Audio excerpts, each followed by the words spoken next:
Salut à tous et bienvenue pour un nouvel épisode d'Up and Thunder, le seul podcast français sur la franchise d'OKC. C'est Pierre qui vous parle, je suis très heureux de vous retrouver pour un nouvel épisode, bien que c'est un épisode qu'on aurait préféré ne jamais enregistrer, on vous le dit tout de suite. On va bien sûr parler aujourd'hui de l'absence de Chet pour toute la saison prochaine et de sa blessure. Bon, avec moi aujourd'hui Constant, comment ça va Constant dans cette semaine noire pour les fans du Thunder? Bonjour à tous. Absolument pas heureux de vous retrouver. Pour une fois, on va changer, hein, parce que bon, si on avait pu éviter d'enregistrer ce podcast, on l'aurait fait volontiers. Est-ce que c'est pas le premier podcast qu'on veut pas enregistrer depuis peut-être la loterie l'an dernier? C'est quasiment ça, hein, franchement. Les autres, bon, on aurait pu le faire, mais si peut-être la dynastie manquait quand même, hein, parce que bon, celle-là, on aurait bien aimé pas l'enregistrer non plus. Mais oui, on est là pour cette semaine qui s'est très mal passée, hein, bien évidemment. Une intersaison du Thunder ne peut pas bien se passer sans qu'il y ait une petite douille. On peut pas être heureux, Non, tranquille, non, c'est pas possible, c'est impossible. Et avec nous aujourd'hui, un autre membre de la rédaction, comme on a eu Joël dernièrement, vous l'avez déjà vu aussi pour le Thunder Quiz il y a un petit moment, c'est Tom, comment ça va Tom? Ça va très bien, salut à tous. Moi, je suis un peu plus mitigé. Très content de faire un premier podcast, mais bon, le thème, c'est pas le Cadeau, plus c'est joyeux. cadeau. Donc, non mais attends, quand on fait venir des gens pour leur premier podcast, on ne le fait pas à moitié. Parce que tu vois, quand on fait venir Joël, c'est pour dire pourquoi le Thunder a jamais gagné un titre. Quand on Ouais, fait venir Tom, c'est pour la blessure de Chet. Franchement, on est accueillant à We Are Thunder. On sait accueillir, Ouais, on on est sait accueillant. accueillir. j'ai compris, c'est un bisutage. Ça Ouais. va bien se passer. Vous avez déjà eu Tom d'ailleurs aussi sur le Space Draft que vous aviez fait tous les trois avec Lucas à l'époque.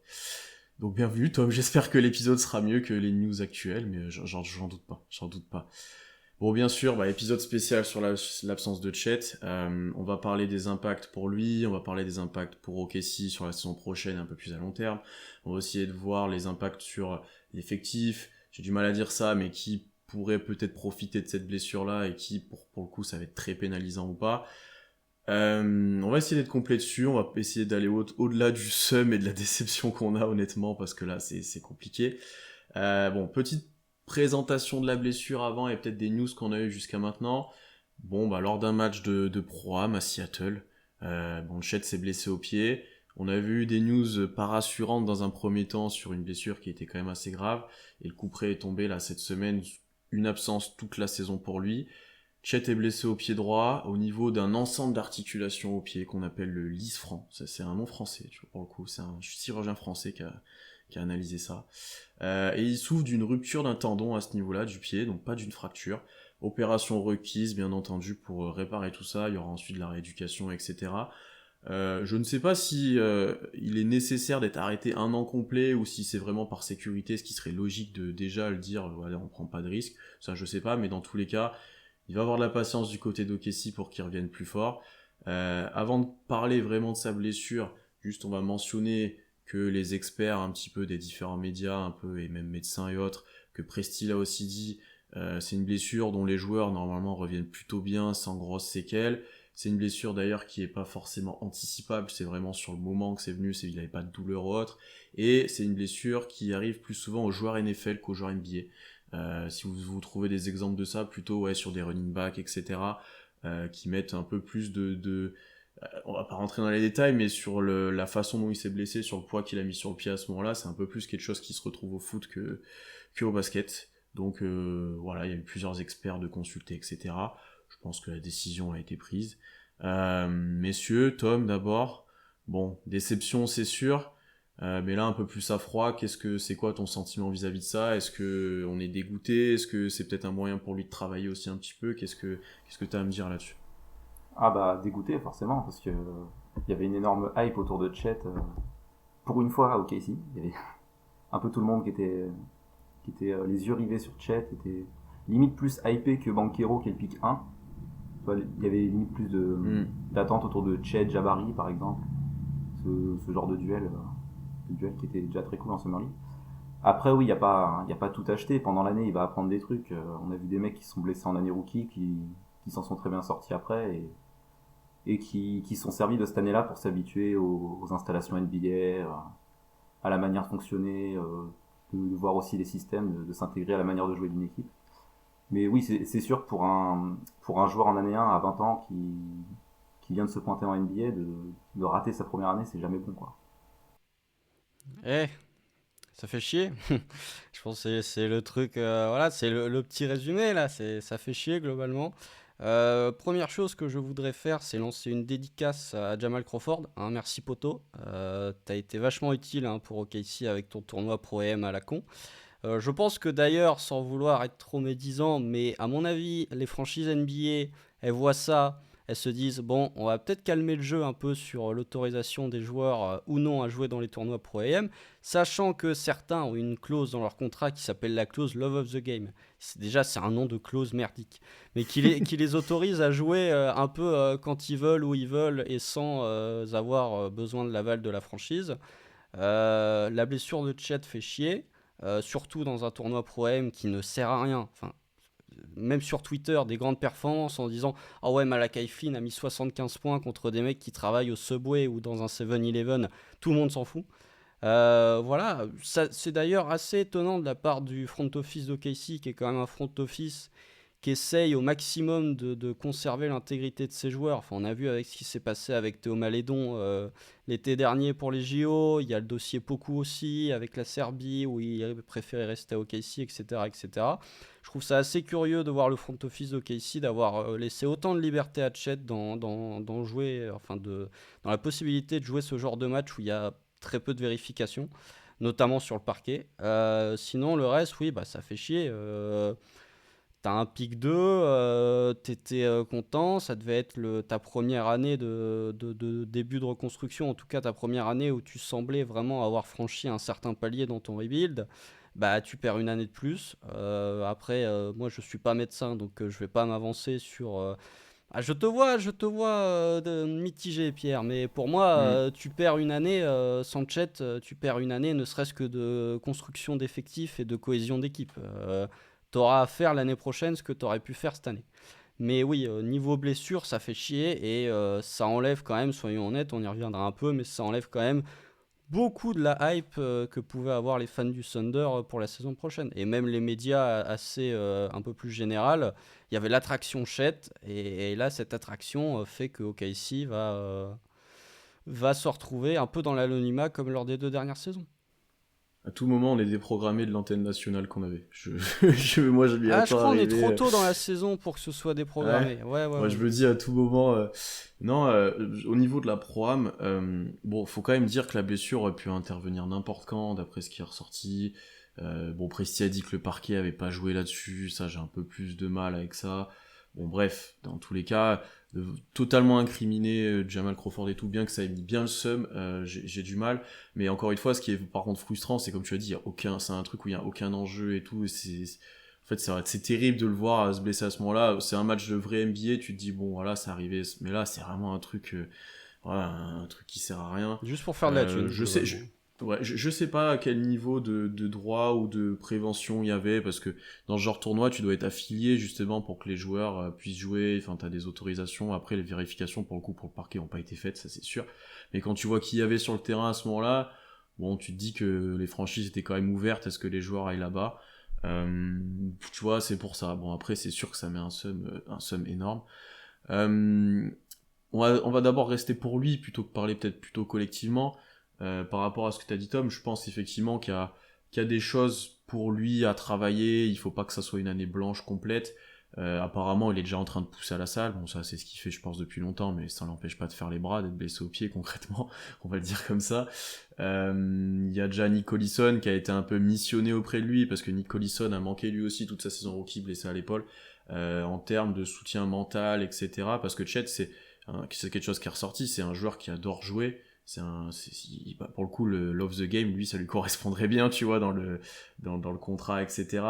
Je pense que c'est quelqu'un qui a envie de jouer, qui a jamais eu de blessure comme ça, et que c'est la première fois qu'il a affronté ça au moment où il allait accomplir son rêve, parce que ça, les gamins qui sont draftés, c'est leur rêve, en fait. Donc là, ça doit être un vrai retour en arrière pour lui. Il a pris un mur, donc d'avoir du soutien d'un Nick Collison, par exemple, ou même de la fanbase d'OKC, c'est ce qu'a souligné Sam Presti, que voulait que les fans d'OKC montrent le soutien à Chet. Je pense que ça, c'est quelque chose qui pourra l'aider. Après, il doit se servir de ça pour travailler sur son jeu, en regardant plein de vidéos, en essayant peut-être de travailler son tir, parce qu'à un moment, il pourra tirer sans vraiment courir. Concrètement, ce qu'on attend aussi, c'est qu'il prenne du poids. Là, c'est l'occasion ou jamais, typiquement. Donc, à voir après comment il revient, mais c'est sûr que c'est une année de perdu pour lui, qu'on aurait préféré le voir sur le terrain et que ça aurait été bien plus profitable. Après, il y a des choses à mettre en place dès maintenant pour que ça serve pas à rien et que, comme un Embiid, comme un Blake Griffin, je crois aussi c'était le cas, comme un Ben Simmons peut-être aussi, ils reviennent encore plus fort de cette blessure-là, quoi. Bon, tu peux mettre Julius Randle dans le tas, hein, parce que Julius Randle, je crois, il joue sa saison rookie, mais il doit jouer 3 minutes avant de se faire... Ok. Ouais, c'est Oui, ça me c'est- parle aussi, c'est ce que pas tu me si dis. grave, Ouais, ouais. comme ça. Ah, je sais plus ce que c'est la blessure de Julius Randle, Ouais. mais il joue 3 minutes et il se pète. Je me demande si c'est même pas en pré-saison. Non, ou c'est peut-être au premier match. Enfin bref, voilà. Ça n'est pas le premier rookie à louper sa saison rookie. Tu parlais du fait que est-ce qu'il peut jouer toute une année, enfin est-ce que ça nécessite une absence de toute une année, est-ce qu'il aurait pas pu revenir? Pour moi, il aurait pu revenir, mais ça, on peut en parler. Si tu veux parler que d'un point de vue Chet, je pense qu'il y a aussi, un petit peu comme pour Ben Simmons, il y a peut-être des considérations de Rookie of the Year aussi qui peuvent rentrer là-dedans, de se dire, bon, Et d'argent, parce que le Thunder a demandé, comment ça s'appelle la disable exception. Ouais. voilà, d'être remboursé en gros d'une grande partie, voire 4 millions du 9, c'était contrat, c'est qu'on ça, est. ouais. 4 millions 9. C'est pas, c'est Donc, il y a de ça aussi. 50% de la première année parce que Oui, je te dis une grande partie, oui, un c'est pick pas... 2, ça commence à valoir Ouais. cher, même en NBA. Oui, pour moi, il y a des petites histoires de Rookie of the Year aussi. Je pense que si tu te mets juste d'un point de vue purement pour Chet avant d'aborder le collectif, j'ai vu des gens, pour ne pas dire des abrutis sur Twitter, dire que c'était un mal pour un bien.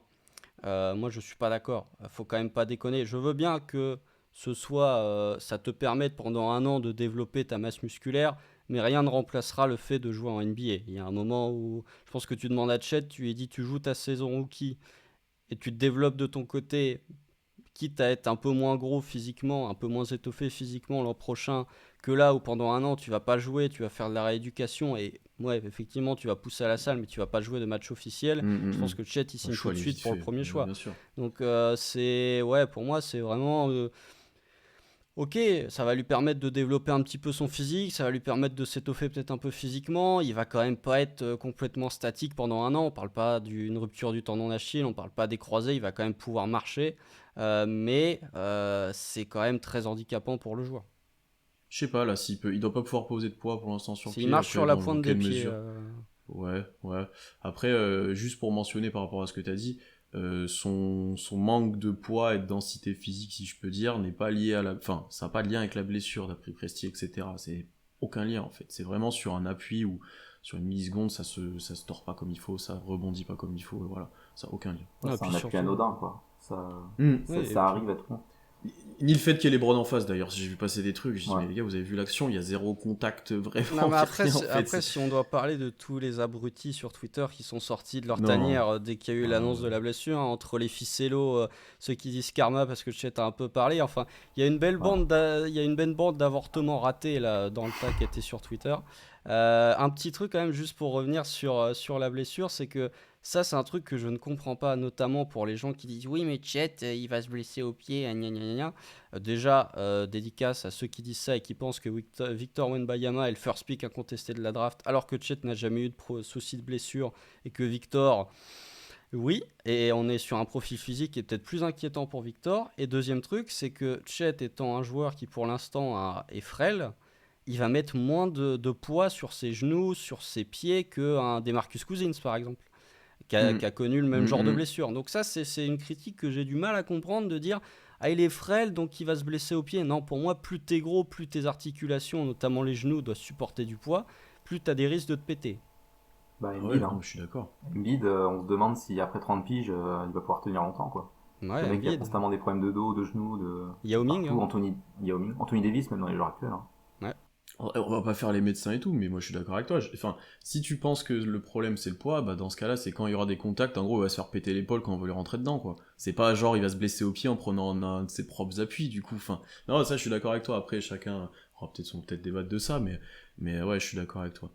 Juste pour finir sur ça, est-ce que on s'inquiète pour Chet à long terme? Est-ce que c'est juste un coup d'arrêt? Pour le coup, c'en est un, comme tu as dit, Constance, c'est un vrai coup d'arrêt. Ou est-ce que du coup on va attendre un an et on verra, toi? De toute façon, on n'a pas le choix. Bah, on verra. Mais là, pour le coup, on n'est pas médecin, donc on peut pas trop s'avancer là-dessus. Après, c'est sûr que c'est plus emmerdant pour un 7-footer de se blesser dans le bas du corps que de se péter le poignet ou quoi, ou ce genre de truc. Ce qui est aussi emmerdant, c'est que tu vois, t'avais parlé de renforcement physique de Chet du haut du corps, mais on sait que son réel point faible, c'est le bas du corps, justement. C'est le fait qu'il puisse tenir face à des intérieurs avec ses appuis, etc. Du coup, ça rend le truc un peu plus emmerdant, le fait qu'il se blesse au pied, qu'il ait du retard de développement là-dessus, entre guillemets. Encore une fois, à voir ce qu'il est capable de faire. Ouais, voilà. Vois, ça, c'est très... Tu vois, est-ce qu'il est capable de faire un squat? Je te dis n'importe quoi, j'en ai aucune idée, tu vois. C'est toi l'expert muscu dans la con. C'est Bah, pas je nous, sais pas, donc, quand t'as mal au pied comme ça, est-ce que tu peux faire un squat? En vrai, je me dis possiblement, ça dépend peut-être du stade, si tu peux mettre du poids sur le pied ou pas, mais à partir du moment où ça bouge pas, après, je me dis peut-être, tu vois. Après, faire des grands appuis et tout, je sais pas. Mais, je me posais la question, voir qu'est-ce qu'il pourrait faire, tu vois. Mais... Il va les faire sur une jambe, quoi. Voilà. Il va pas être symétrique, après il aura une cuisse plus haute que l'autre, là, ça va être...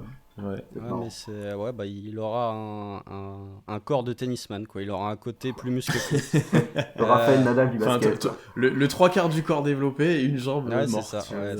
C'est un peu le Nadal de NBA. Mais un truc qui m'a fait, j'allais dire sourire, mais sourire, c'est pas le terme approprié, c'est que vous avez tous vu la vidéo de l'analyste médical d'ESPN. C'est incroyable, ESPN, ils ont tellement de pognon qu'ils ont même une journaliste spécialisée dans les blessures. J'ai jamais vu ça c'était incroyable. Incroyable, ils ont vraiment plein de pognon quand même, dont une grosse partie qui part dans les poches de Stephen A. Smith et d'Adrian Wojnarowski. Mais ce qui m'a fait rire, c'est que la journaliste dit... C'est bien parce que c'est un truc qui se guérit rapidement et qu'il n'y a pas de séquelles derrière, contrairement à la voûte plantaire. Et ce qui m'a fait rire, c'est que les problèmes de voûte plantaire, c'est ce qu'a eu Shea il y a 2 ans. Donc c'est vraiment, c'est un espèce de menu maxi best-of des blessures au pied. Là, on a tout. Oui, mais je vois, le ton était en mode, oui, il faut être optimiste, voilà, mais bon, il s'est quand même pété pour un an, quoi. Enfin... Ouais, puis surtout, elle a fait, ça va, ça pourrait être la voûte plantaire. Bah ok, ta superstar a eu des problèmes de voûte plantaire aussi, donc... Non, ouais, je suis d'accord. Parlons peut-être de l'impact maintenant plus sur OKC, sur Thunder collectivement. Déjà par rapport à la saison prochaine, tu l'as un peu dit, Constant, à un moment, on avait peut-être ce début d'envie de vraie nouvelle étape dans la reconstruction, où on commençait d'être un peu plus compétitif. Moi, je vois passer certains, ils avaient des espoirs de au moins disputer des places proches du play-in. Ça, c'est Thomas. Il y avait pas mal d'espoirs. Oh, il n'y a pas que lui. Mais il y avait pas mal d'espoirs qui commençaient de se créer. Effectivement, l'effectif commençait d'être un peu plus complet. T'as Shea et Giddey qui allaient peut-être jouer enfin toute l'année. Enfin, voilà. Est-ce que déjà, c'est un vrai setback par rapport aux prévisions potentielles de ce qu'on pouvait avoir l'année prochaine? Et est-ce que du coup on sera poussé vers un tanking accéléré, j'ai envie de dire? Tom, qu'est-ce que t'en penses? Bah, on va forcément moins gagner sans Chet, ça, pas besoin d'être un expert pour le dire, mais un setback peut-être pas quand même, parce que on n'avait pas des objectifs sportifs hyper élevés, même si on s'attendait quand même à une amélioration par rapport à l'année dernière. Après, on va pas non plus gagner 20 wins, je pense, tu vois. On a quand même grosso modo la même équipe, quelques jeunes en plus, ils vont tous gagner un an, donc plus d'expérience. On va quand même, j'ose espérer, progresser quand même. Ça serait con qu'on ait un moins bon bilan, mais après, ouais, ce qui est chiant, c'est sur la mise en place collective. Mais en termes de résultats, on avait de toute façon pas des attentes hyper élevées, donc c'est pas hyper gênant à ce niveau-là. Je sais pas, moi j'ai pas, sans trop spoiler le podcast preview de la saison, mais pour moi la blessure de Chet fait que tu perds une place dans mes prévisions de la conférence Ouest, au profit d'une franchise qui a une fusée et qui joue en rouge. Sinon, c'est difficile à dire. Moi, je suis dans une situation où je n'avais pas d'attente particulière au niveau résultat sportif. Par contre, j'avais des attentes dans le fait de voir quelque chose, de voir de la progression dans le jeu. C'est-à-dire que si le Thunder l'an prochain avait gagné, je sais pas, 26 matchs, mais par contre que dans le jeu, tu avais une défense qui était toujours correcte et que tu perds finalement sur des détails parce que tu as encore un peu d'inexpérience, parce que tu as des joueurs très jeunes, ça m'aurait pas posé de soucis, j'aurais dit limite la saison réussie. Là où j'ai l'impression que beaucoup de gens jugent la réussite d'une saison sur ton nombre de victoires. Ce qui pour moi ne veut pas toujours dire que tu joues bien, enfin ça veut pas forcément dire que tu joues mieux que la saison précédente parce que tu as un plus grand nombre de wins. Ça peut paraître assez con de dire comme ça, mais je pense que c'est en partie vrai. Moi, c'est dans le développement. Je pense que c'est quand même un setback parce que voilà, ça n'est que de la Summer League, mais on a quand même vu que Chet, en termes de présence sous le cercle, en termes de dissuasion, il t'apportait un truc qu'aucun joueur du Thunder va être capable de t'apporter la saison prochaine. Même en attaque, on peut dire ce qu'on veut de la Summer League, de son utilisation, mais il avait quand même une capacité de tir qui, là aussi, hormis Mike Muscala, va être présente chez aucun autre intérieur du Thunder l'année prochaine.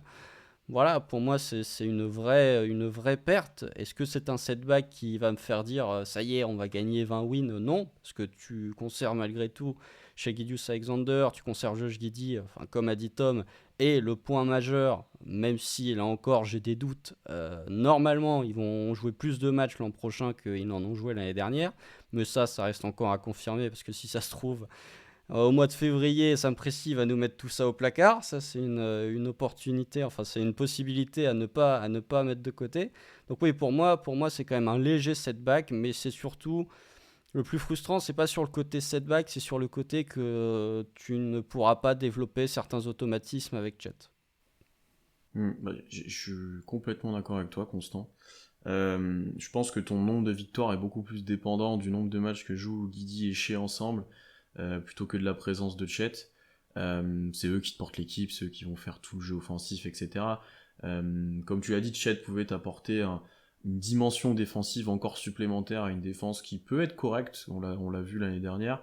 Offensivement, il allait t'apporter potentiellement un peu de tir, un peu de spacing, comme tu l'as dit, mais ça s'arrêtait là entre guillemets, tu vois, le cœur de ton jeu, c'est Guidi et Shea, et c'est eux qui vont faire si tu vas gagner des matchs ou pas. Donc je pense que t'enlèves quelques victoires quand même parce que Chet est pas là, mais tu seras pas non plus, je ne vois pas déjà dernier de la ligue. Je pense pas qu'on sera complètement à la rue toute la saison, Non, non, on voilà. n'est pas San Antonio. Euh, enfin, à peine c'est sorti, t'avais des montages avec Victor avec le maillot d'Oklahoma, Même c'est pas d'ESPN. possible quoi. Enfin, ouais, non, ouais, des trucs. Non, je pense que oui, ça te met un petit coup d'arrêt. Oui, tu vas peut-être gagner un peu moins de matchs, mais la saison va pas être à jeter complètement. Par contre, là où je suis d'accord avec toi, et c'est un point négatif que j'évoquerai ensuite sur les gagnants et perdants, c'est que dans ta construction collective, dans ton futur, etc., le fait d'avoir Chet mais de pas pouvoir le faire jouer, enfin de savoir que tu vas devoir un jour l'ajouter à ton effectif, tu joues pas pareil quand t'as Chet sur le terrain, enfin, défensivement et offensivement, que quand il est pas là. Et là, tu peux même pas commencer d'expérimenter des choses, tu dois juste imaginer peut-être des trucs, quoi. Ah ouais, bah là, si Chet il se met à la place de Muscala, on pourra faire ça. Enfin, tu vois, en gros, ça va être ça toute la saison. Et ça, pour le coup, c'est le gros point noir pour moi dans ta reconstruction et dans ton futur, c'est que bah, tu perds un an avec ta base un peu plus formée de trois, j'ai envie de dire trois potentiels stars et les autres à côté, quoi. Moi, c'est ça qui m'embête le plus. Après, à mentionner quand même en termes de tanking, effectivement, peut-être qu'à un moment ils vont être laissés au frigo, etc. Mais vu le début de saison qu'on a, on n'a pas trop parlé du calendrier, on en reparlera plus tard. Vu le début de saison qu'on a, si ça arrive pas à sortir la tête de l'eau après, ça peut vite être compliqué et tu peux vite te retrouver pour le coup dans les bas-fonds de la ligue. Et là, ça va commencer de se poser des questions pour le coup. Parce que enfin, tu peux commencer à 0,6, 0,7, c'est rien de scandaleux en soi, mais tu peux commencer facilement à 0,6, 0,7 quoi. Et ouais, donc là-dessus, voilà, sur ces deux points, ça peut être vraiment handicapant pour moi, je trouve. Puis Ouais. le développement collectif, c'est le plus gênant, c'est défensivement, parce que Chet, c'est censé être ton futur point d'ancrage défensif. Alors qu'en attaque, t'attends beaucoup moins de Chet, surtout sur ses premières années. Tu t'attends à ce qu'il apporte du spacing, à voir ce qu'il fait sur pick and roll, à voir sur ces points-là. Mais c'est vraiment défensivement où tu vas repasser une année avec, tu vas essayer de voir Bazley de mettre dans des situations où tu pourrais voir Chet à côté. C'est peut-être le profil le plus proche, on va dire, défensivement, mais c'est quand même pas pareil. Rien à voir. Habitué Chet au positionless de Degnault, il va perdre un an là-dessus aussi, et ça va pas être si évident pour lui de s'adapter à ça tout de suite, quoi. Et puis t'es pas. Après, voilà, pour revenir sur le résultat sportif, t'es pas non plus dans une situation où Chet c'est Zion. Il allait pas t'apporter 15 wins sur sa saison rookie, il faut quand même pas déconner. Je sais que voilà, c'est pas Blake Griffin non plus avec les Clippers, c'est pas même un Ben Simmons. Embiid. Ouais, mais après Embiid a loupé Embiid. les 2 premières saisons, lui, c'est encore Ouais, pire. mais après, quand il est arrivé, la saison rookie, tu sais, il jouait 25 minutes, il était en 20-10, quoi. Tu sais, Ouais, c'est ouais, bon. bien sûr, Euh, bien sûr. Mais il faut voir aussi l'équipe de Philly qu'il y avait à côté. oui, En même Il y temps, avait il Dario tournait en... Saric. c'est vrai. qui était dans sa saison rookie en plus, Dario Saric. Et qui était un prospect assez très coté en Europe. Mais il était Dario top Saric, 3, top 3 du rail. Hein. Ouais, il était top 3 du rail. Ouais, C'était Brogdon le rail, mais ouais c'était Mm, mm, Brogdon. la Philly, ouais. Mais oui, tu n'es pas dans un scénario où ton rookie était. C'est même pas Cade, tu vois, je pense pas qu'il soit du niveau de Cade. C'est pas Lamelo. Enfin voilà, vous pouvez chercher n'importe qui. C'est pas un rookie qui allait t'amener directement un nombre de wins absolument incroyable. C'était un joueur qui aurait été utile à ajouter dans un collectif, mais il allait pas façonner ton collectif et façonner ta saison à lui tout seul. Là aussi, sans vouloir porter malheur, mais si c'était Shea qui s'était blessé, là pour le coup, et qui aurait loupé toute la saison, là pour le coup, oui, on aurait dit il y a un vrai setback. Là. Ah ouais, là, tu sais que la saison va être très très très longue si t'avais pas Shea. En plus, pour Chet, juste pour ajouter à ce que tu dis, je considère quand même que la majorité des gens, c'est pas qu'il était pas prêt pour la NBA, mais c'est qu'il avait quand même besoin d'adaptation, de se développer avant d'être pleinement efficient. Donc là, comme tu le dis, dès le match 1, il allait pas être en 20-10-5, enfin, c'est pas possible. Donc on parlait nous déjà de limiter un peu le temps pour qu'il n'y ait pas trop d'impact physique, etc. On parlait de plein de choses comme ça. Donc voilà, c'est pas Shea comme tu l'as dit qui se blesse non plus, mais c'est ton énorme prospect. Mais dans le côté résultat, oui, tu vas perdre plus de matchs, mais je pense pas que le gouffre est si immense que ça. C'est juste ça. Ouais. Et du coup, en termes peut-être plus long terme, est-ce que cette blessure, elle a changé quelque chose? Est-ce que du coup, l'année prochaine à la draft, vous vous dites il faut qu'on aille chercher un top prospect, potentiellement Victor, potentiellement Scoot? Est-ce que du coup, peut-être qu'on se dit Chet il est fragile, il faut qu'on aille chercher un autre grand? Est-ce qu'on se dit on continue de la même façon? De toute façon, on était peut-être un prospect manquant d'être plutôt compétitif. Est-ce que ça a changé quelque chose ou pas dans votre vision des choses? Non, bah moi ça change rien. De toute façon, vous connaissez ma position sur la draft. Pour tous les gens qui s'intéressent de près ou de loin à un processus de sélection d'un joueur, notamment quant à le first pick, je vous conseille d'aller checker les vidéos d'une franchise. Alors je crois que c'est Vancouver en NHL qui ont posté sur YouTube tout le processus de sélection de du first pick de la draft NHL. Et il y a globalement tout ce qu'on pense de la draft, toi et moi, Pierre. Tout ce qu'on pense de la draft, c'est le talent, la rareté du profil. C'est pas voilà. Donc pour moi, ça n'a aucune influence sur ta draft 2023. Je maintiens qu'il faudra prendre le meilleur prospect quoi qu'il arrive. Donc Peu importe où on est d'ailleurs, oui, peu 1, importe. 2, 6, 8, ouais. Ouais, ouais. D'ailleurs, bah, tu n'auras que ton pic l'an prochain. Alors, je sais pas si ça peut avoir une influence, mais tu vois, la blessure de Chet, tu te dis, bon, t'envoies tes pics 2023 parce que Chet est là, et finalement, t'as pas tes pics, t'as pas les 3 pics que t'as envoyés pour Ousmane Dieng l'année prochaine. Je pense que là, Sam Presti, il aurait été bien content de les avoir. Mais voilà, c'est pour moi, à long terme. Il faut voir comment Chet va revenir aussi. Moi, je suis jamais convaincu du fait qu'on me dise oui, à 100%, va pas y avoir de séquelles. J'attends quand même de voir. Alors, je sais que dans la NBA d'aujourd'hui, il y a de plus en plus de joueurs qui ont des graves blessures et qui reviennent. Mais il y en a aussi certains qui ont des graves blessures et qui ne reviennent pas. Hein. Ça n'est pas non plus. Qui change complètement. Bon, lui, on l'a pas vu, mais qui, du coup, ont pas le même jeu, ont pas la même explosivité, par exemple, ont pas les mêmes choses. Ouais, ouais. Ouais, mais il y a des cas. Je sais pas moi, un Blake Griffin était déjà très athlétique. Est-ce qu'il aurait pas pu l'être encore plus, tu vois, si t'enlèves sa saison rookie manquée? Ou peut-être dans la durée, tu vois, dans la Ouais, longévité, peut-être que ça te réduit un peu ta longévité, ouais, tu bien sûr. vois. Bien sûr. On est t'es peut-être plus sur des blessures à long terme que sur du court terme. Je sais pas, moi, j'ai pas d'autres exemples, mais un Zion, est-ce que le Zion qui va revenir là au PL sera aussi. Alors, les profils physiques n'ont absolument rien à voir, mais est-ce que le Zion qui va revenir des Pels sera. Déjà, le Zion des Pels avant sa blessure n'était pas le Zion de Duke. Parce que le Zion de Duke, c'était quand même athlétiquement, c'était un truc, je pense, qu'on a quasiment jamais vu. Mais voilà, pour moi, je me méfie toujours il n'y aura pas de séquelles, 100%, il va revenir, on ne sait pas, on va voir comment va se passer le processus. André Robertson n'est jamais revenu, par exemple. Donc voilà, j'attends de voir quand même ce qui va se passer. Et après, pour le très long terme, je sais pas, comme je l'ai dit, ça va dépendre de comment Chet va revenir. Pour le moyen terme, pour moi, ça te rajoute un +1. Tu sais, c'est comme au Uno, quoi. Tu as des cartes +2.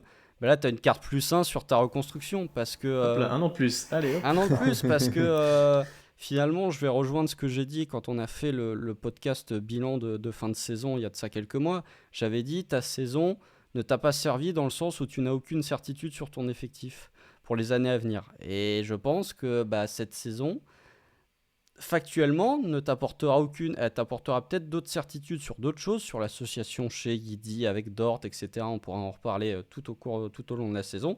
Mais déjà, sur l'association de Chet avec un Guidi ou avec un Shea, tu ne le sauras pas. Et il faudra attendre l'an prochain pour savoir comment ça va se passer. Et du coup, l'an prochain, il faudra expérimenter, etc., etc. Donc pour moi, oui, ça te met un +1 dans ton rebuild. Et finalement, l'été 2023, qu'on attendait tous un peu comme l'été salvateur ou l'été où le Thunder allait commencer à vraiment regarder vers le haut, finalement, ça va pas être complètement remis en cause, mais tu vas peut-être avoir un petit doute l'été prochain en disant « Ah, mais il y a Chet qui arrive. » T'ajoutes un rookie en plus d'ailleurs l'an prochain. Si, imaginons, t'ajoutes un top prospect, t'auras 2 top prospects d'un coup à ajouter, surtout avec le contexte Chet. Enfin, oui, c'est à prendre en compte. Mais ou alors ça peut être pris dans l'autre sens.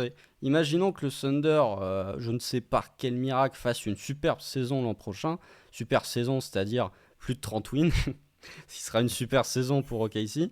Non mais Oui. imaginons le Thunder. Oui, tu te dis, t'ajoutes Chet Voilà. à ça et tu fais trop bien. Imaginons le Thunder gagne. Allez, meilleur scénario, le Thunder gagne 35 matchs. Shea fait une saison de All-Star, peut-être même All-Star, je ne sais pas. Guidi continue à bien se développer. Tes rookies, notamment Jalen Williams, apportent bien. Et tu dis, ouais, ils vont rajouter un pick à la draft 2023 et il y a Chet Holmgren qui arrive. Ça peut être pris dans ce sens-là. Mais là, pour le coup... me chauffe pas. Ah, non, mais là, pour le coup... Non, mais j'y crois pas, j'y crois moyen, ça, honnêtement. Mais... Ah, on sait jamais. Mais c'est vrai que ça pourrait être intéressant. Et je pense qu'il y en a qui espèrent ça, entre guillemets, mais ça pourrait être... Mais ouais, ça ne doit pas, pour moi, la blessure de Chet ne doit en aucun cas modifier tes plans, quels qu'ils soient. C'est-à-dire que ce soit d'être compétitif ou que ce soit de tanker, c'est pas Chet qui... Chet était, comme je l'ai dit, c'était un maillon dans ta saison, mais c'était pas lui qui faisait basculer ta saison dans un sens ou dans l'autre. Contrairement à Shea. Tom, est-ce que tu as des choses à ajouter? On a été complet avec Constant là-dessus. Ouais, c'est ça. Pareil sur la draft, j'étais du même avis, faut prendre le plus fort quoi qu'il arrive. Si on arrive avec Scoot Anderson et Chet en 2023, attention. Mais, oh ça y est, ça commence. Oh là là. Allez, ça y est. un peu là. Doucement. on parle de la draft 2023, la saison 2022-2023 même pas encore débuté. Let's go. On est hypé. Est-ce que ça a changé un peu tes plans ou pas du tout au final? Non, c'est pas trop. Peut-être un an. Pas trop. Et, tu vois, on disait que peut-être que les titulaires vont être mis un peu au repos comme les 2 dernières années, etc. Mais dans tous les cas, t'as déjà un groupe de jeunes assez dense à développer. Donc que Chet soit là ou pas, ça va te permettre de développer d'autres mecs, on va en parler après, mais ça change pas tous tes plans en soi, t'es pas contender quoi. Donc on est même pas sûr d'avoir un franchise player pour aller chercher le titre, tu vois, enfin un potentiel franchise player pour aller chercher le titre. Donc à partir de ce moment-là, ça c'est notre dernier podcast. podcast. De la pub pour lettre c'est l'épisode là. Ça c'est notre dernier podcast. C'est ça. Imaginons t'étais Détroit, t'as Jaden Ivey qui se pète, bon t'as quand même Kate Cunningham, tu t'en fous, tu joues. On a peut-être que Shea viendra à ce niveau-là, mais on n'a pas ça, on n'a pas de, on a un plan collectif, mais on n'a pas de certitude en termes d'individualité. Donc dans tous les cas, tu développes tes jeunes, tu vois ce qui se passe quoi. Shea reste quand même meilleur que Kate Cunningham, hein, donc. Mais pour l'instant, oui. Pour l'instant, parce que là tu parlais de si Jaden Ivey se pète, c'est pas grave, ils ont Cade. Bon, à la Chet s'est pété, on s'est dit bon c'est pas grave, on est encore chez Gidius Alexander et Josh Giddey. Non mais je vois pour ta vision à long terme. Cade on le projette quand même comme un futur je sais pas top combien, mais voilà, futur superstar, quoi. Top 10. Un mec Kane s'est générationnel, projeté quoi. top 10. C'est Ouais, ça, bien ouais. sûr. Bien Est-ce sûr. que Shea va bien être sûr. top 10 NBA un jour? On le souhaite, hein. Mais, Écoutez moins notre sûr. dernier épisode pour ça. Écoutez le dernier épisode pour avoir votre avis Vous l'avez là-dessus. déjà. Il y a pas mal de gens qui l'ont écouté déjà. Mais Ouais, Écoutez, c'est écoutez-le. ouais, bah Mais, écoutez. moi non plus, ça change pas grand-chose ma vision à long terme. De toute façon, l'année prochaine, t'as que ton pic. Bon, peut-être qu'il sera peut-être un petit peu plus haut du coup avec cette blessure, mais fallait prendre le max de talent, peu importe le poste. Effectivement, comme l'a dit Constant, il n'y a pas énormément de certitude. Rien que t'en aies un petit peu plus. Chez, tu peux te dire un mot chez Guidi. T'as prolongé Dort, t'as prolongé Kenrich. Bon, il y a ce débat si c'est pas un peu des pièces pour des trades aussi, mais tu les as potentiellement. Peut-être que l'année prochaine, j'espère que sur un Treman, sur Beasley beaucoup, t'auras sûrement des certitudes parce que de toute façon, il va falloir faire quelque chose après avec eux. Enfin, il y a pas mal de choses. Peut-être qu'à ce moment-là, t'en auras un peu plus, mais tu pourras pas avoir de certitude sur ta construction autour de. Allez, on va mettre Dort dedans, mais chez Guidi, Dort, Chet ensemble. Nous on aime bien, mais est-ce que ça marchera vraiment? Voilà, tu pourras pas le savoir. Mais je pense pas que ça te change complètement ta vision du futur. Peut-être que ça ralentit un petit peu, peut-être pas perdre complètement un an, mais ça ralentit les choses. Mais je pense pas que tu dois direct t'exciter ou direct tout reconstruire ou direct. Non, pour moi ça change pas énormément de choses. Non, non, après, c'est comme si, je sais pas, tu roulais à 90 et t'as l'État qui dit ça va passer à 80 maintenant, tu vois, ça ralentit un peu, mais bon, ça doit pas t'empêcher quand même d'aller là où tu veux aller. D'avancer un peu. Ça en prend vite, quoi. Ouais, voilà, mais non, le seul truc pour moi où ça peut peut-être avoir une influence en lien aussi avec la gueule du calendrier, parce que, bon, ça on en a pas parlé, le calendrier, bon, la NBA a quand même cette qualité ou ce défaut de teaser même des calendriers, quoi. Alors que par exemple pour MLB, qui est le baseball, la saison régulière n'est même pas finie. Ils ont déjà annoncé le calendrier pour l'an prochain. C'est pour vous dire à quel point eux, le calendrier, ils en ont rien à péter.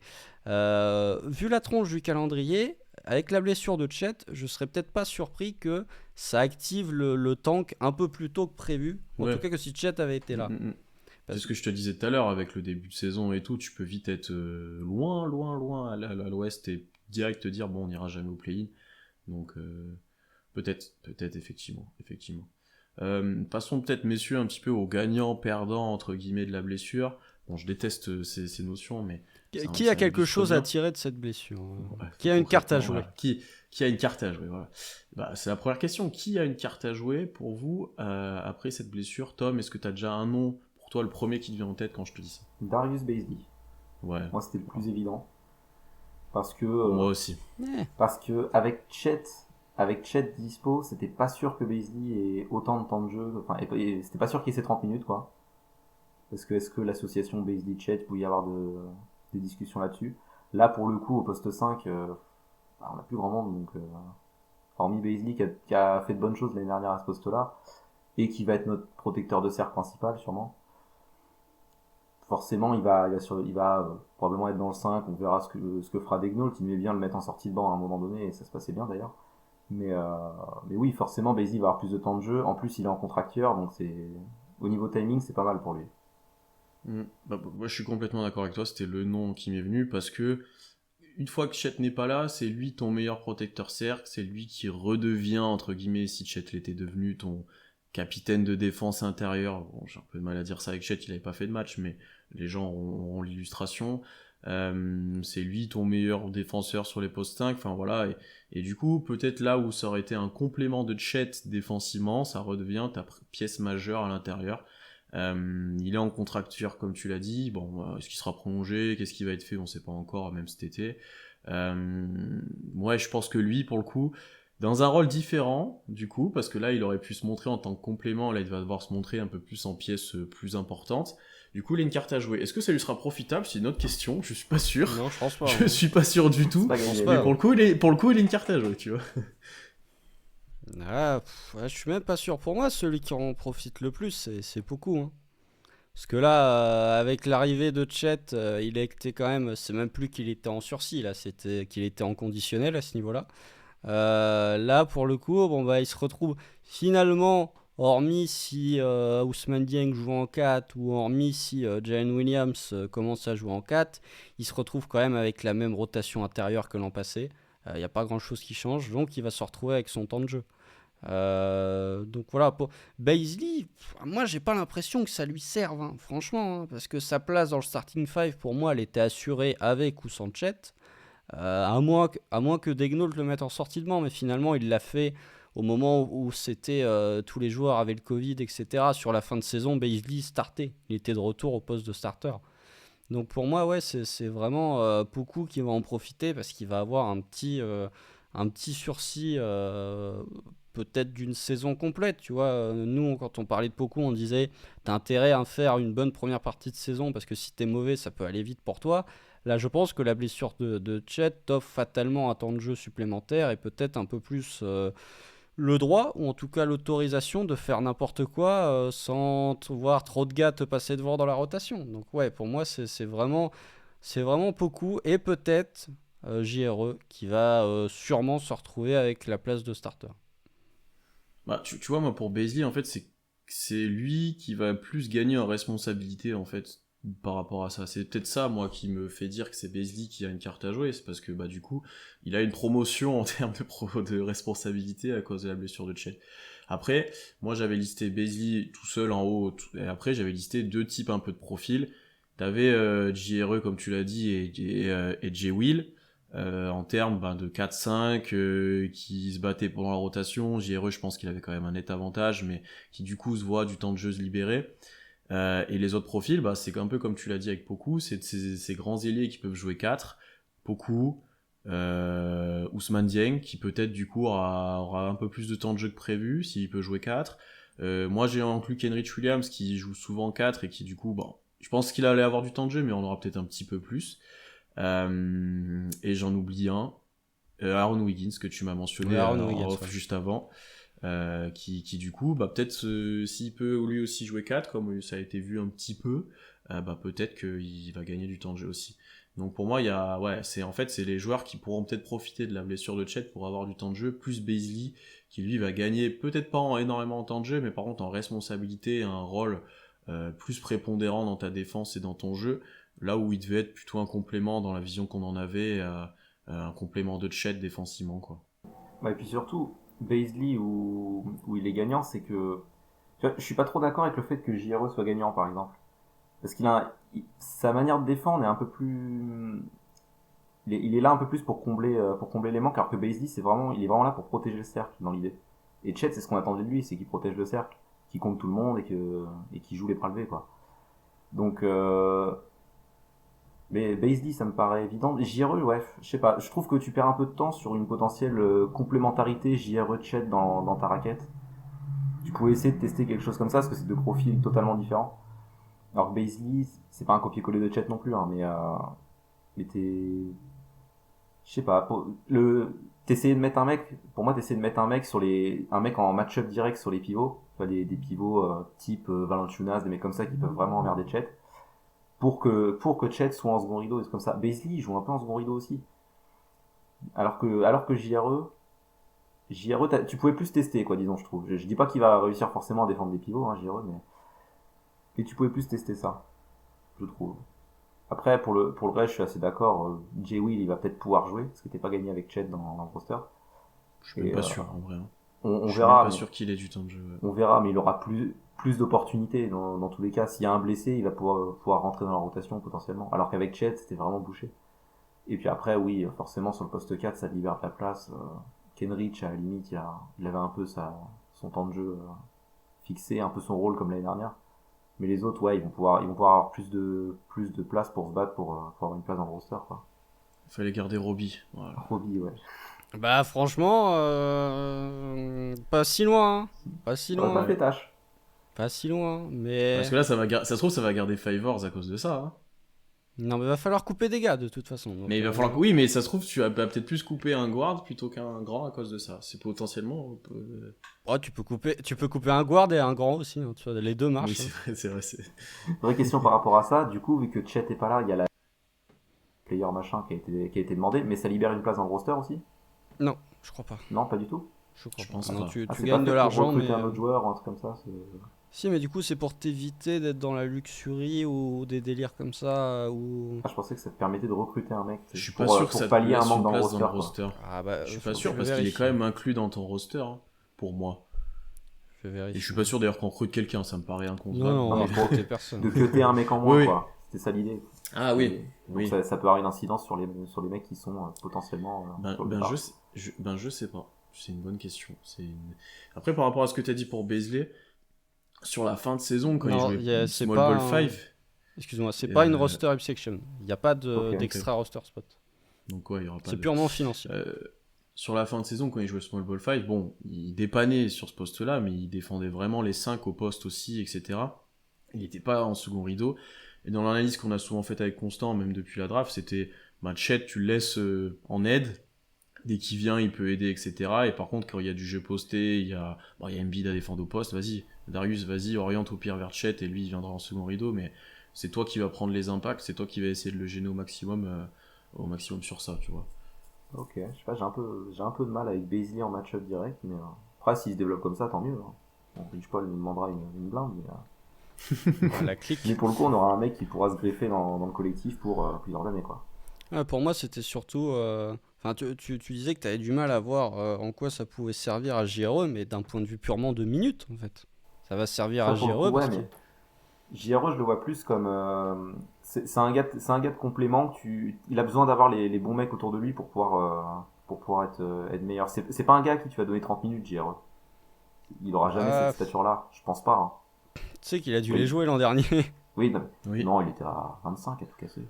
Il était Oh, il y a titu, plein. mais il Après, sortait tu souvent. vois, il avait fait une bonne Summer League et il était à côté de Chet pour le coup. Et ouais, bon, c'était de la Summer League, mais bon. En fait, il on t'apporte va de pas la tuer, variété, quoi, athlétiquement. Mhm. Par rapport à Beasley qui ressemble un peu plus à Chet, bon, plus costaud Qui- quand même, qui- il est plus petit, mais Ouais, mais après, je sais pas. tu vois, il y a une dizaine de matchs où JRE joue plus de 27 minutes. Mais non, après, il faut voir aussi. Franchement, Chet, défensivement, il y avait du Beasley et offensivement, il y avait du JRE. C'est pour ça que c'est dans l'utilisation, dans le registre.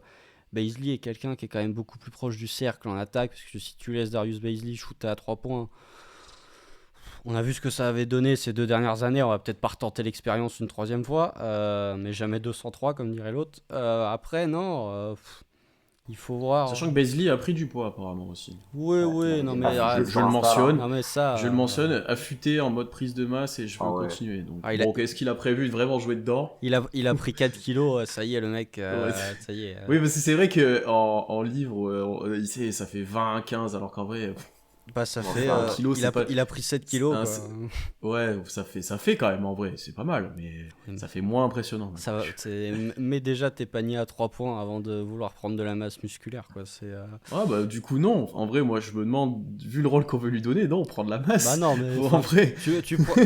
tu prends Darius Beasley, il t'en fait un shooter à 3 points fiable et correct. Ah ouais, par contre voilà. après, ah oui là c'est un autre joueur. bah ouais, c'est un bien autre sûr. joueur. Je suis d'accord avec Bien toi, sûr. mais si t'abandonnes le 3 points, vas-y prends du poids Darius. Oui, on te ça le- oui, on- mais bon. Oui, non, mais ça c'est comme les vidéos de Josh Giddey qui s'entraînent à tirer de loin, où t'as des gars du Thunder sur Twitter qui font « Ah, vous avez vu, la mécanique elle est plus fluide ». Non, elle est toujours aussi dégueulasse, mais On l'a vu en Summer League, le mec, il était fluide. Hein. ouais, non, Wow. ouais, elle était grave il a, fluide. il a hein. pas mis un tir, il a pas mis Ah un ouais. tir.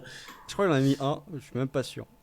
Si, il en a mis un ou deux, mais enfin c'était pas. Ouais, c'était la pas mécanique est ultra fluide. Mais non, après, il faut voir, ça va libérer de facto un roster spot dans le starting 5 et ça va libérer certains qui, tu vois, on se posait des questions en se disant en sortie de draft, en se disant Ousmane Dieng, comment tu vas réussir à le faire jouer, gna gna gna gna gna gna. Bah là, t'as 28 minutes qui viennent de se libérer, donc tu vas pouvoir le faire jouer, Ousmane Dieng. Et d'autres, hein, Poku, Aaron Wiggins, ouais, pour moi, je sens venir, franchement, ça m'étonnerait tellement pas que Mark Delnote il nous sorte un petit Aaron Wiggins starter au poste 4 aux côtés de Beasley à possible. l'opening night. Ça C'est m'étonnerait possible. tellement pas. Et beaucoup 6ème homme ou un truc.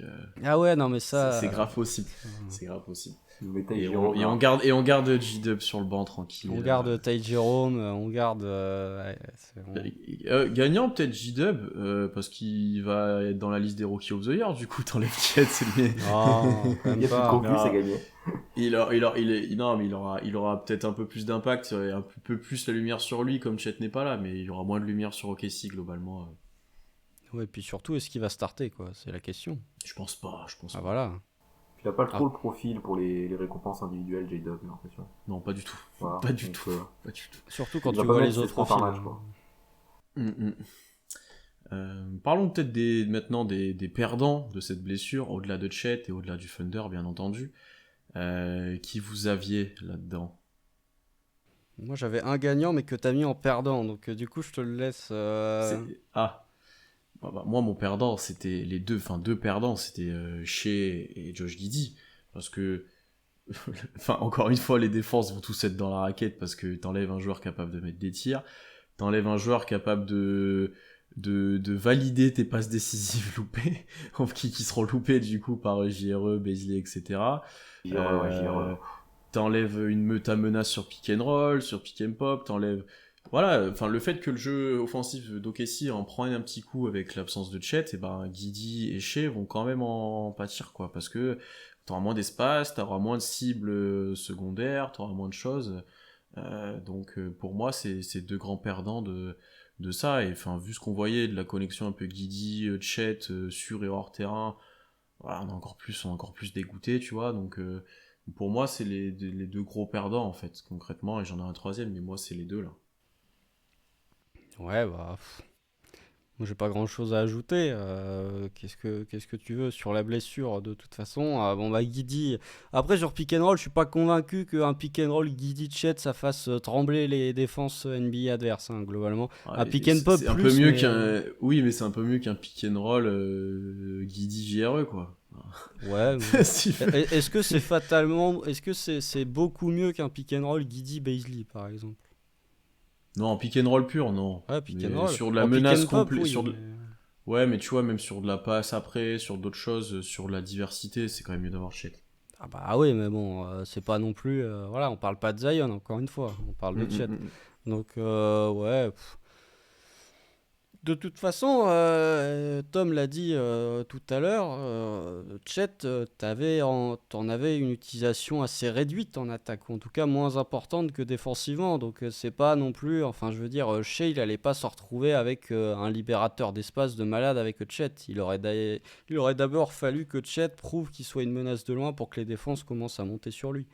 Ouais, c'est plus pour Guidi parce que Shea il va encore faire sa tambouille tout seul à base d'ISO, etc. Il va se débrouiller comme il se débrouille depuis 2 ans, c'est-à-dire tout seul, Comme d'hab. comme Ouais. d'hab. Ouais, c'est pour Guidi où il perd un compagnon qui aurait pu être utile sur pick and pop, qui aurait pu effectivement moins rater des paniers faciles comme a pu le faire JRE la saison passée. Ouais, c'est ces deux-là, mais.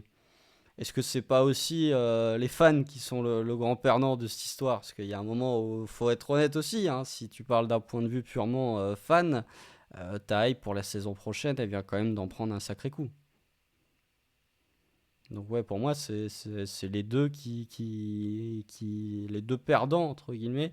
Et c'est surtout le spectacle et l'attention que va avoir le Thunder, parce que Chet aurait attiré un regard de plein d'observateurs extérieurs au Thunder, et que là, ces observateurs ne vont plus être là et vont globalement continuer de parler du Thunder sans regarder un match. Vous pensez à Clay Bennett aussi, hein, qui vendra moins de maillots. Voilà. Bon, après, je suis pas sûr que Chet aurait ramené énormément de maillots non plus. Ah, quand Mais, même, hein. dans C'était l'attraction l'Oklahoma, d'OKC, ouais, mais. Si, ce que j'allais dire, dans Quand même, l'Oklahoma, hein. si. Dans l'Oklahoma, oui, mais dans le reste des États-Unis et du monde, Un peu tôt, ouais. ouais, il s'était taillé déjà une petite réputation, donc. Bon, il fait un petit match à 6 Ouais, contre. ouais. Ça monte vite. Hein. Non, mais c'est vrai qu'en termes d'image, ouais, les gens qui vont regarder OKC, bah là, tu perds un intérêt. Les gens voulaient voir Chet, tu vois, et là, tu perds un intérêt, t'as encore le même effectif. Les gens ont un peu moins envie de voir J-Dub, tu vois, ils vont l'aimer, mais ils ont Savent moins pas envie. qui c'est, hein.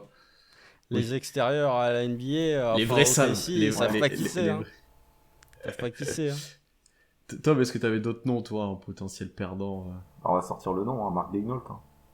Ouais, moi, là, j'ai du aussi. coup, là, on Pour est moi, pas il est d'accord gagnant, du coup, à ouais. ce niveau-là, mais tes coachs, enfin, je sais pas si c'est ton meilleur joueur défensif, parce que Lugensdort, il envoie du lourd quand même, mais ton encre défensive est pas là, t'es obligé de défendre totalement différemment, c'est emmerdant.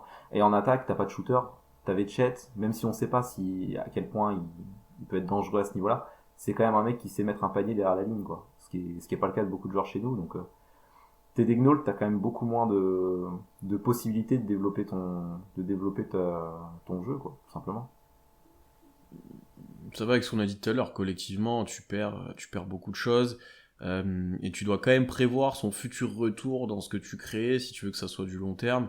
Il faut que tu te dises à un moment, ouais, il faut que j'ajoute Chet à ça, tu peux pas faire n'importe quoi. Je pense qu'OKC n'est pas dans une culture où cette saison, avec l'effectif qu'on a, on fait tout pour que ça marche le mieux, et l'année prochaine on verra avec ce qu'on a. Je pense qu'on est dans une optique où on construit au fil des années, et du coup tu dois te dire dans ta tête, ok, après il y aura Chet pour faire ça, il y aura Chet là, il y aura, enfin, ça je pense que c'est compliqué, et pour le coup Daynault, comme tu l'as dit, des deux côtés du terrain son équipe est moins forte, il a moins de possibilités, ça lui complique un peu la tâche. Je pense que lui aussi il aurait aimé commencer peut-être de construire avec toutes ses pièces, avec un Shea plus là, avec un Guidi plus là, avec Chet présent, avec Dort, etc. Et là, il doit se réadapter à nouveau, il doit faire sans vrai protecteur cercle dans la raquette, sans grands intérieurs de grande taille, sans... Il y a pas mal de manques du coup, tu vois, et je pense que pour lui ça se complique. Après, le point que tu as souligné Constant, je le comprends totalement aussi, et je vais te laisser l'expliquer, mais... Ah non, mais déjà, t'as dit, il va devoir se réadapter. Bah non. Je pense que le fait de ne pas Ah, avoir Chet fait que si t'avais Chet, t'aurais dû adapter tes systèmes à Chet. oui, mais je pense qu'il avait quand même prévu quelque chose là.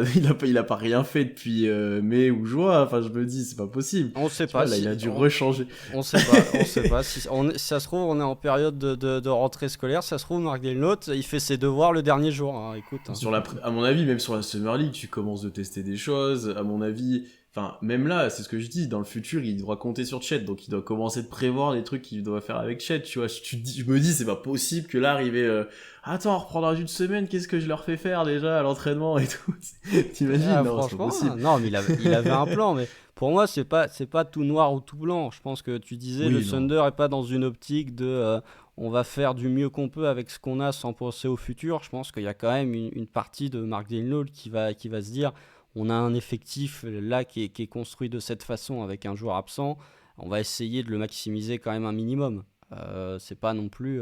Faire jouer les joueurs sans essayer de les maximiser et d'essayer de les former à ton système de jeu, de toute façon, c'est rarement productif. Ça marche pour... Ah, mais j'ai pas dit ça non plus, mais tu dois garder dans le fond de ta tête qu'il y a Chet qui va arriver. Et Bien c'est ça sûr. pour moi, c'est jamais, tu vois, c'est jamais très, tu vois, mais ça a été ça pour tous, tu vois, mais c'est jamais, ça ajoute une contrainte pour moi, Non, tu bien vois. sûr, mais je n'ai pas dit que tu avais dit ça. Je dis juste qu'il y a des... pour moi, faut quand même que tu penses à essayer de maximiser le potentiel de tes joueurs à l'avenir. Parce que, bon, en tout cas cette saison, parce que voilà, si les joueurs ne se développent pas justement en les utilisant sur leurs points forts, l'an prochain, tu ajouteras Chet, mais ça ne fonctionnera pas forcément mieux.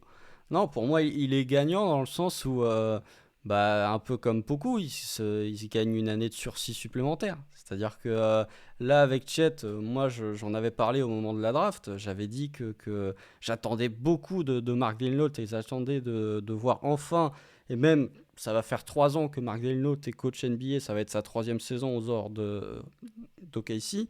J'attendais de l'évolution dans le jeu, j'attendais un peu plus de variété offensive. Voilà. Là, tu commençais à avoir un roster qui était pas dégueu, même en termes de shooting, tu vois, Tom, tu disais qu'on n'avait pas de shoot. Je pense qu'un J-Dub va quand même être capable de t'en planter quelques-uns de temps en temps, ce qui Ouais, était un un peu, mais profil ça que va tu n'avais pas. pas l'an dernier.